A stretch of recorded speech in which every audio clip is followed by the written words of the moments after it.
revisar una noticia muy importante un caso hemos estado, por supuesto, muy atentos en los últimos días.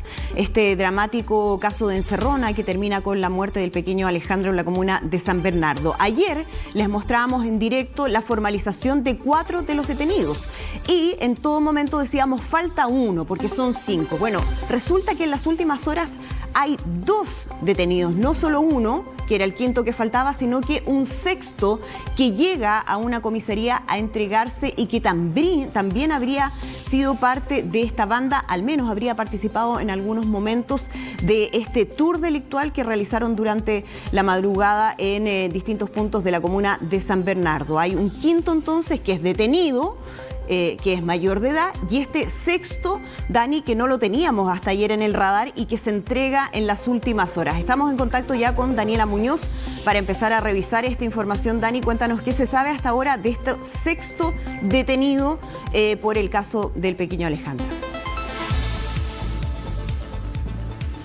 No te estamos escuchando, Dani, a ver si podemos arreglar eso. No sabemos si es el micrófono que no está todavía prendido, pero vamos a entrar en el detalle de un hecho obviamente que ha generado conmoción a nivel nacional. Ayer lo importante es también recordar que de los 4 detenidos que fueron formalizados, 2 mayores de edad, 2 menores de edad, todos quedaron con medida la más gravosa de las cautelares, prisión preventiva en el caso de los mayores de edad y internación provisoria en el caso de los de 17 años. Dani Muñoz, ahora sí te escuchamos perfecto y nos entregas toda la información. Buen día, Dani. Sí, buenos días chicos, ¿cómo están ahí en el estudio? Sí, información de último minuto en realidad que se dio a conocer bien temprano por la mañana y también ayer por la tarde. Estamos hablando de que nosotros estuvimos en la formalización de estos 4 sujetos, 2 menores de edad de 17 años, un tercer sujeto de 18 y un cuarto de 21. Tal como tú lo decías, Andrea, todos quedaron en prisión preventiva.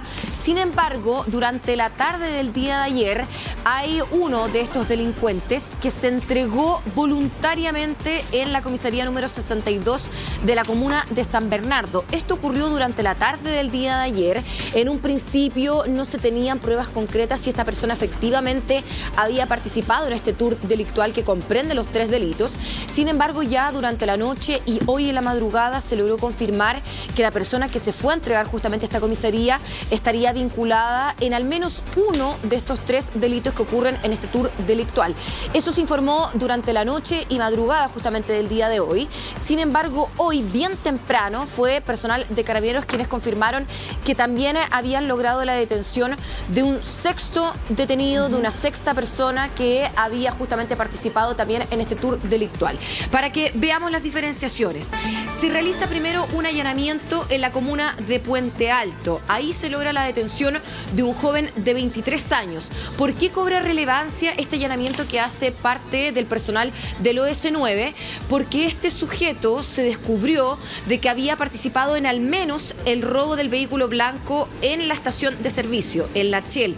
Ayer en la formalización se dio a conocer de que se encontraron 3 huellas de uno de estos delincuentes en el auto rojo y 13 huellas de distintas personas en el vehículo del auto blanco. Sin embargo, había una de estas huellas que no coincidía con los sujetos que estaban siendo formalizados. Por tanto, cuando sale este informe antes de la formalización, da cuenta de que había un sujeto de que no estaba ubicado, no estaba detenido. Sin embargo, como se reconocieron sus huellas, es que la Fiscalía logra dar esta orden de detención y finalmente el OS9 termina yendo hacia la comuna de Puente Alto, donde resulta detenido. Él tenía domicilio en San Bernardo, sin embargo fue detenido en Puente Alto, y allí se pudo corroborar de que este hombre de 23 años sí participó en al menos uno de los 3 delitos en la Shell. Este sujeto entonces tiene 23 años y viene siendo la única persona que todavía faltaba ser ubicada. Sin embargo, está este otro detenido de 18 años que fue el sujeto que se entregó. Nosotros hacíamos las consultas, Andrea, si este sujeto había sido acompañado por algún familiar a esta comisaría y no, según las declaraciones de Carabineros, este sujeto llega solo, pero llega por presiones familiares. Llega porque su círculo cercano, no especifican quién ni cuántas personas, pero sí hablan de un círculo familiar, prácticamente lo obligaron a entregarse porque si él no lo hacía, iban a ser sus propios familiares quienes iban a entregar estos antecedentes, dando cuenta de que ya habían varios registros virales que se habían mostrado en las redes sociales y parte de su familia había reconocido a una de estas personas. Ahora, ustedes, Andrea, Edu, se estarán preguntando ¿cómo es que hay 6 detenidos? Claro. Si en la imagen, por ejemplo, de la estación de servicio, se reconoce Siempre a vimos 5 5. sujetos y no a 6. Exacto. Claro, siempre se vieron 5 en esa acción. Lo que explica Carabineros es que existe una especie de enroque al cometer los delitos. Es decir, en la estación de servicio participan 5 delincuentes, pero en el asalto del carabinero y en la encerrona, que lamentablemente termina con la vida de este niño de 12 años, no se descarta que hayan participado 6 sujetos. Puede ser incluso que se haya establecido el mismo número, 5, pero existe un cambio, un enroque en los delincuentes. Hay un sujeto que viene siendo el sexto, que había cumplido, o el rol específico que cumplió cuando se llevó a cabo este tour delictual, era estar a metros de cuando estaban ocurriendo estos delitos. Finalmente realiza una especie de fiscalización de un punto de ubicación que no, claro, de una cobertura, en donde en definitiva no participa en el mismo delito violento, sino que está observando esta situación, y es por eso que va a ser súper importante que podamos estar en la formalización para dar cuenta cuál es la evidencia que tiene personal de Carabineros para establecer a este sujeto como un punto de observación para percatarse de que no se acercara personal de Carabineros o no se diera la alerta a las policías. Te hago una consulta, tú que ayer estuviste en el Juzgado de Garantía de San Bernardo, estuviste escuchando la audiencia de formalización, los detalles que se iban entregando. ¿En algún momento se habló de este sexto involucrado? ¿Estaba dentro del radar de las policías y del Ministerio Público? No, la verdad es que no, Andrea, la verdad es que no. Entiendo que quizás esa información la conocía el personal del OS9 y de Carabineros, pero por lo menos a la prensa, a nosotros, no se nos entregó ese antecedente. Incluso que nosotros escuchamos toda la formalización de cargos, en ningún momento se habló de un sexto integrante, sí de un quinto. Incluso en las redes sociales se mostró en un momento durante la mañana, no en nuestro canal, pero sí estaba bien viralizado una imagen de un joven que supuestamente había sido situado como este quinto prófugo, esta persona que se desconocía el paradero y que eventualmente estaba vinculada a este delito. Eso se descartó. Durante la jornada del día de ayer se descartó. Ese joven, si bien había participado de delitos anteriores, no participa de este tour delictual ocurrido ya en la madrugada del día lunes. Entonces, importante mencionar de que si bien no se tenía conocimiento público de este sexto integrante, producto de las imágenes que se dieron a conocer, al parecer por parte de Carabineros ya existía justamente una sospecha de este posible enroque, porque a través de las cámaras de seguridad se daba cuenta de que los rostros no coincidían. Dani. Hay imágenes de la encerrona y los rostros que aparecen, Edu, en la encerrona del auto rojo y finalmente el robo del vehículo blanco, se da cuenta que hay distintos rostros, y es por eso ahí que Carabineros guarda silencio por completo, y hoy día a la mañana ya da a conocer de que serían 6 los involucrados. Edu, Claro, te escucho. la capitán de Carabineros, Javiera García, comentó a los medios que ambos, el quinto y el sexto detenido, están confesos en sus participaciones en Así los es. hechos. Y fíjate que dice la capitán: lo que tenemos al día de hoy se cierra con estos 6 sujetos. No olvidemos los distintos roles, no solamente en la participación directa, sino en la cobertura, lo que decía la Dani Muñoz, en la comisión de distintos delitos, porque se logra establecer la coordinación y la forma en la cual abordan a sus víctimas, generando un rol preponderante cada uno de los sujetos posicionados. Ojo con eso. Y Dani, yo creo que el dato que tú nos entregas respecto de las huellas dactilares que tomó la Bocar en los automóviles es fundamental, porque nos demuestra, y saludamos al ex fiscal José Antonio Villalobos, que está con nosotros, nos demuestra que cuando la pega se hace, las cosas funcionan. Cuando hay un delito y la Bocar se hace presente, las unidades especializadas se hacen presentes, se encuentran pruebas.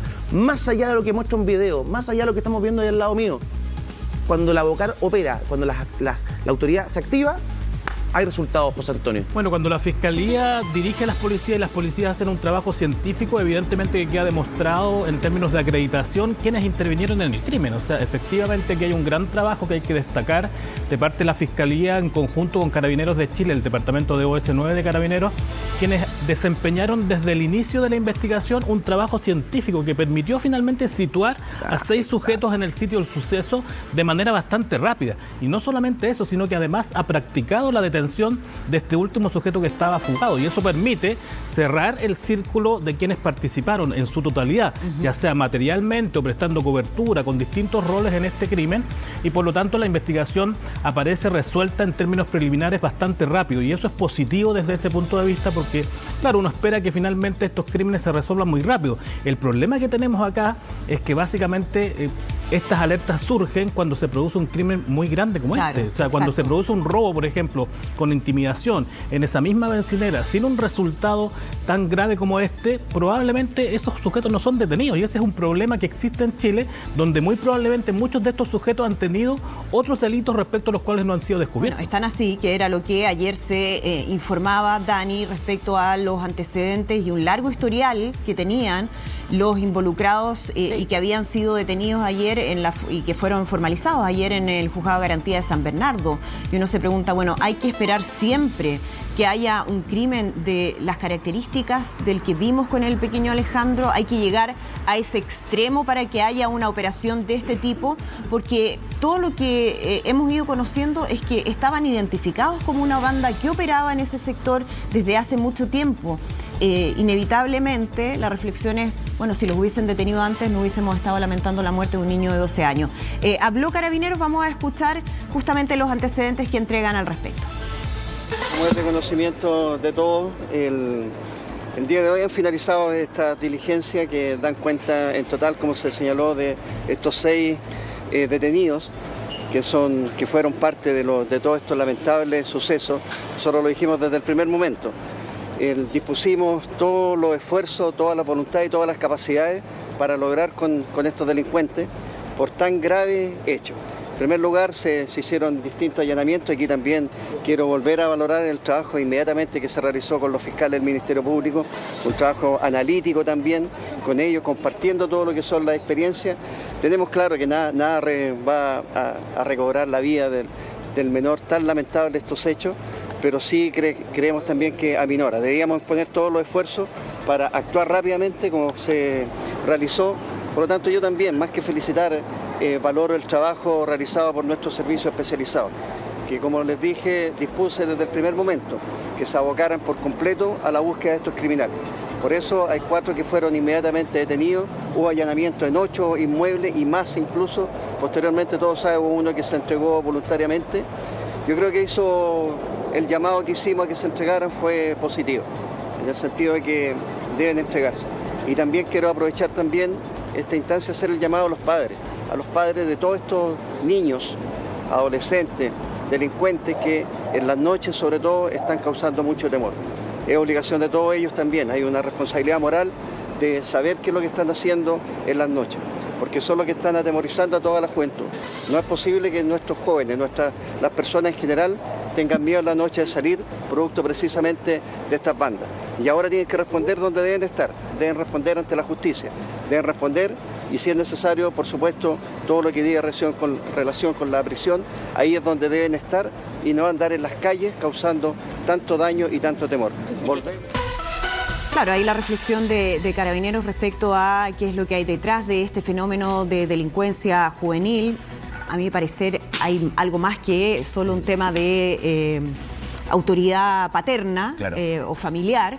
Es mucho más profundo porque son barrios completos, sectores que están absolutamente cooptados por la delincuencia, el narcotráfico y donde hay entornos que hacen que menores desde muy chicos normalicen este tipo de conductas. Es lo que ven en el barrio, sus amigos de la esquina andan en eso, por lo tanto rápidamente son cooptados por estos grupos. Obviamente que la familia tiene un rol muy importante, el problema es que muchas veces son esas mismas familias que inducen a menores de edad a cometer este tipo de delitos. Está ampliamente documentado, está estudiado, está revisado, hay estadísticas respecto de cómo se repiten los círculos de violencia, cómo se repiten los círculos del delito. Entonces uno dice, bueno, ¿qué pasa cuando las familias no dan abasto, no pueden, no tienen la herramienta? Bueno, ¿qué hace el Estado? Porque si no, el problema del delito no se acaba. Sí. Por eso pasa esto.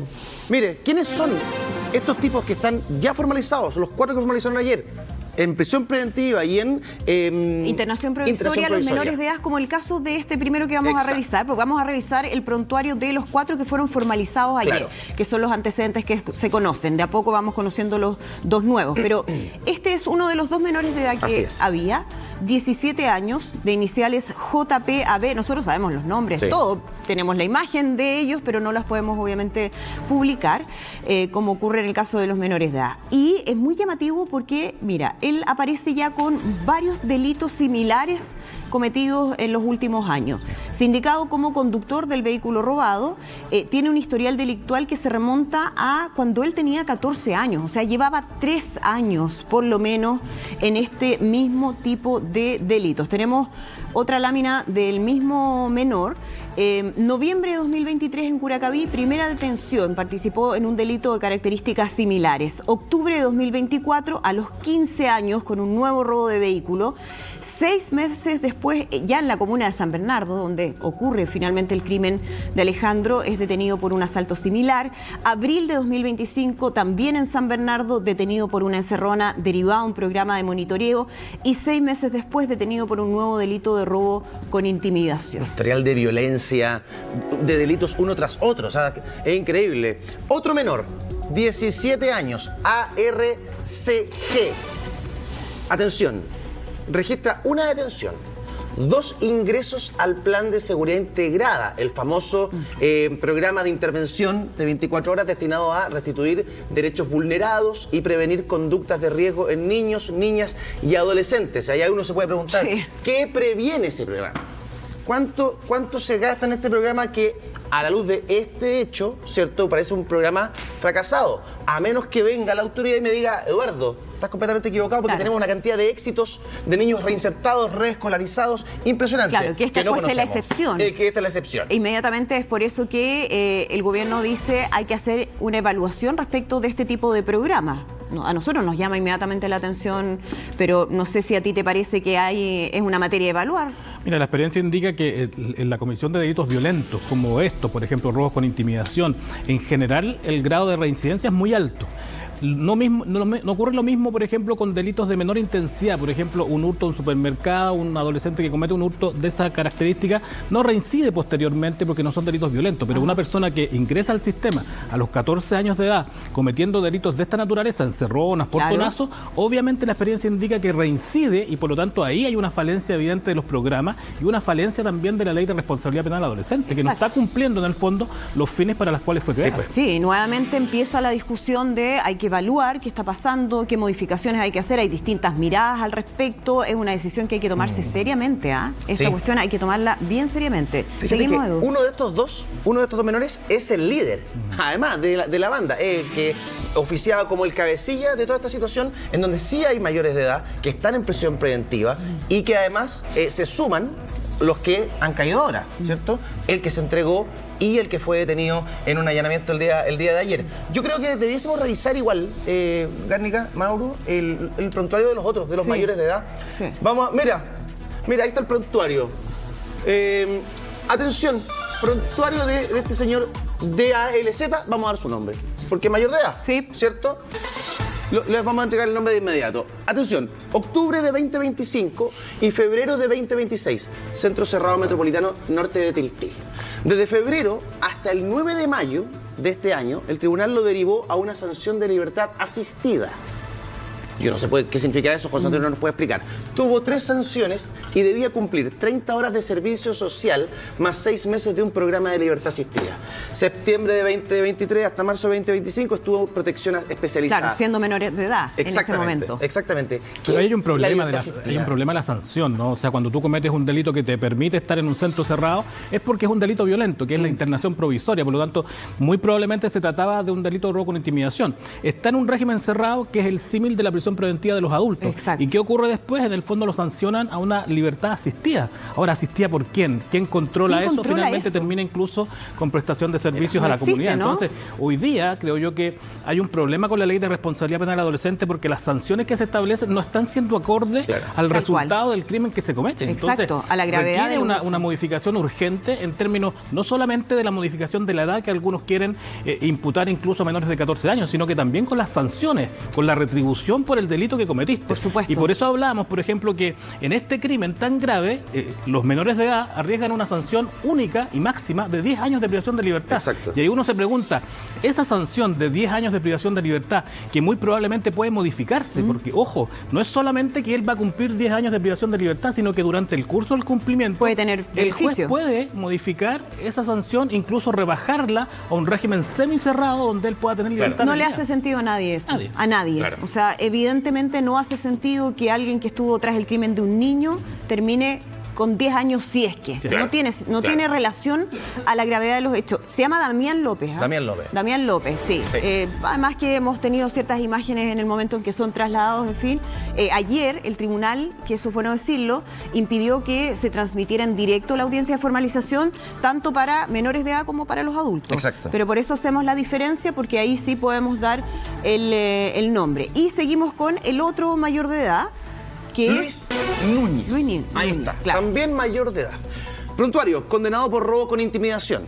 Ingresó a un centro de cumplimiento de libertad asistida especial, LAE, en San Bernardo. Le dieron una sanción de 541 días con 99 días de abono. 15 de noviembre de 2025 terminó de cumplirla. Entonces uno dice, bueno, estos centros de libertad asistida especial, ¿sirven, no sirven?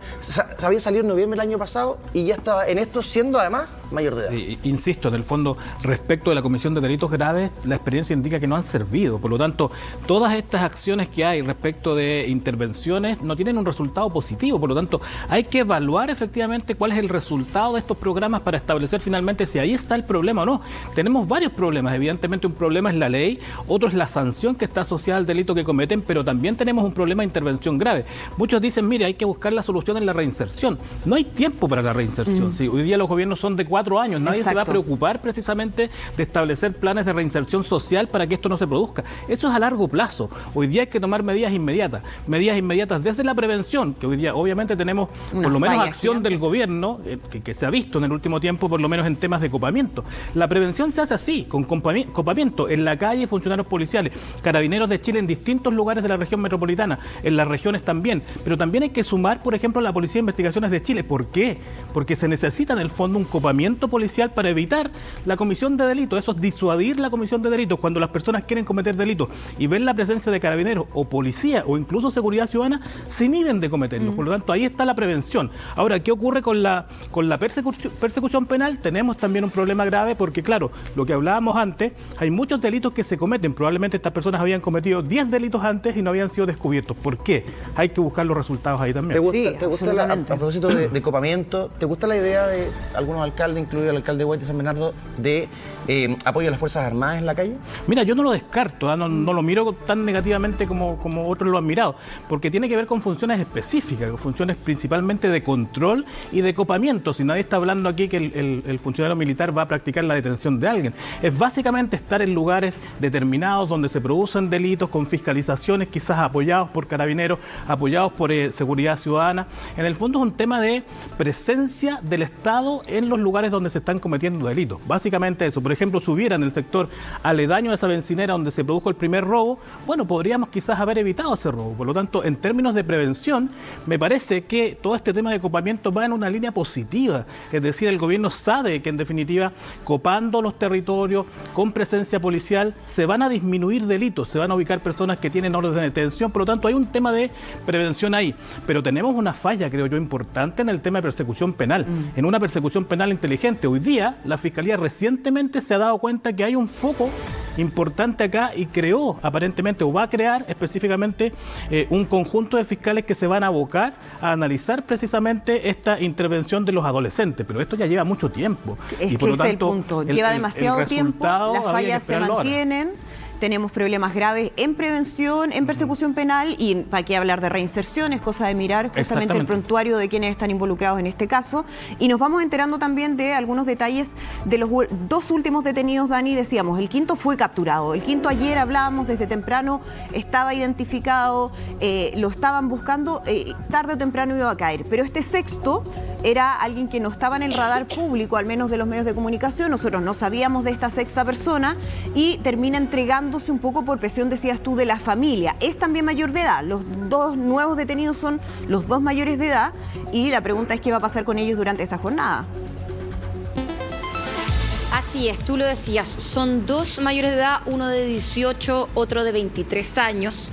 El de 23 años hay pruebas concretas. Yo sé que hay que esperar la formalización que comienza cerca de las 10:30. Bueno, ayer se atrasó un poquito, empezó pasado ya a las 11 de la mañana, pero aclarar que hoy día van a ser formalizados estos dos sujetos y aquí, como explicaba la capitana Javiera García, que se cierra en parte la investigación. Con esto ya se da por cerrado este tour delictual con la formalización de estos otros dos, que obviamente la Fiscalía, espero yo, o lo que esperan todos en realidad, que apuesten a que estos dos sujetos terminen en prisión preventiva, al igual que los dos adultos formalizados el día de ayer. Ustedes hablaban del prontuario. Yo creo que aquí es sumamente complejo entender por qué finalmente estos sujetos que en algunos años atrás, algunos meses anteriores, ya habían sido detenidos por delitos similares. Por parte de la Fiscalía Occidente, ellos explicaban ayer en la formalización que llevaban una investigación de largo aliento, dando a entender de que prácticamente los 4 sujetos detenidos, y ahora habrá que esperar la formalización de estos otros dos de 18 y 23 años, ya tenían evidencia de que habían participado en delitos similares, que se trata netamente de encerronas, de estos robos de vehículos en bombas de benzina y también en sectores de sur de la capital, específicamente en la comuna de San Bernardo. Todos estos delincuentes actuaban en esa comuna. Y lo otro es que sus domicilios coinciden también en la comuna de San Bernardo.